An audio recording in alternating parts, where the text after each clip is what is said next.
मैं डॉक्टर विजय भास्कर।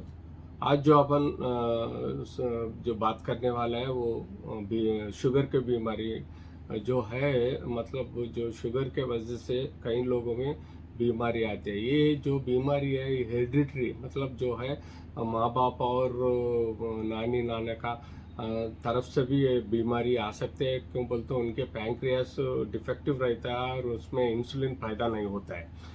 जैसा कि जुवेनाइल डायबिटीज़, नहीं तो बच्चों में से जो आता है वो उनका ज़िंदगी भर रहता है। उसके बाद जो है 35 साल के बाद, जैसा कि काम के स्ट्रेस के वजह से, नहीं तो दवाई के वजह से, नहीं तो हैबिट्स अल्कोहल स्मोकिंग और जो अपन खाने के वजह से, जो खानों में ज़्यादा ज़्यादा कार्बोहाइड्रेट रहता है, ज़्यादा ज़्यादा शुगरी फूड्स रहता है, उसके वजह से भी बीमारी आता है। तो जो बच्चों में आता है उसको इंसुलिन डिपेंडेंट डायबिटीज़ बोलते हैं। जो बड़ों में 35 साल के बाद आता है उसको नॉन इंसुलिन डिपेंडेंट डायबिटीज़ बोल के बोलते हैं। तो इसके कारण अपन हमेशा जो बचपन से जो हिस्ट्री, फैमिली हिस्ट्री रहे तो उनको जो संभाल के रहना बहुत ज़रूरी है पहले से ही। नहीं तो जो फैमिली हिस्ट्री रह के भी जो 35 साल के बाद जो NIDDM आता है, उनके लिए भी जो पेरेंट्स को जब आए तो बच्चों में भी संभाल के रहना जरूरी है। जैसे कि शुगर का खाने बहुत कुछ कम कंट्रोल करना है और उनके साथ जो है कार्बोहाइड्रेट कम करना और संभाल के रहना है।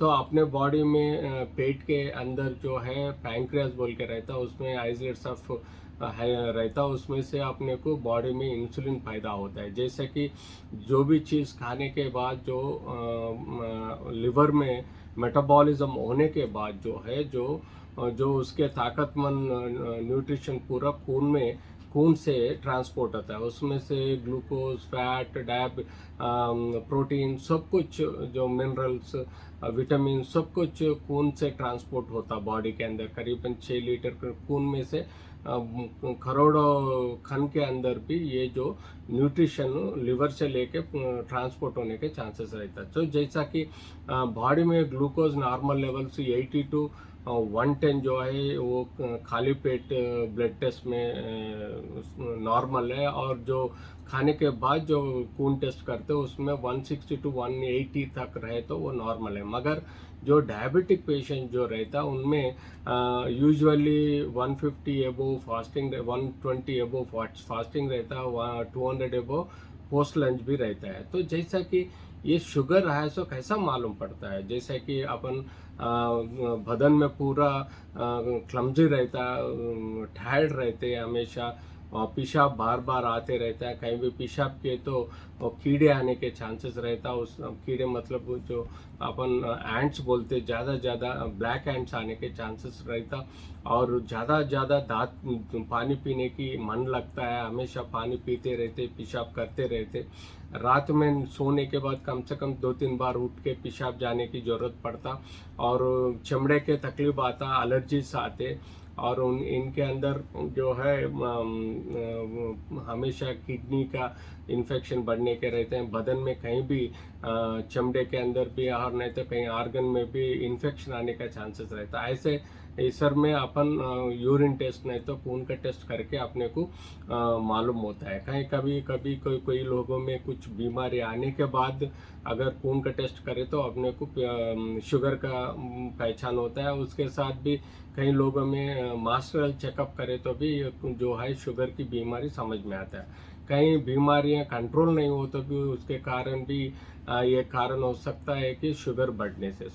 अपने को जब भी अगर शुगर मालूम होता है, उनको fasting blood sugar, post lunch blood sugar का लेवल्स देखना, उसके साथ HbA1c टेस्ट करें तो एवरेज ब्लड शुगर लेवल्स मालूम होता है। तो आपने को फास्टिंग ब्लड शुगर 100 के अंदर रहना, पोस्ट लंच ब्लड शुगर 200 के अंदर रहना और HbA1c 6 से अंदर रहने से अपने को नॉर्मल लेवल से।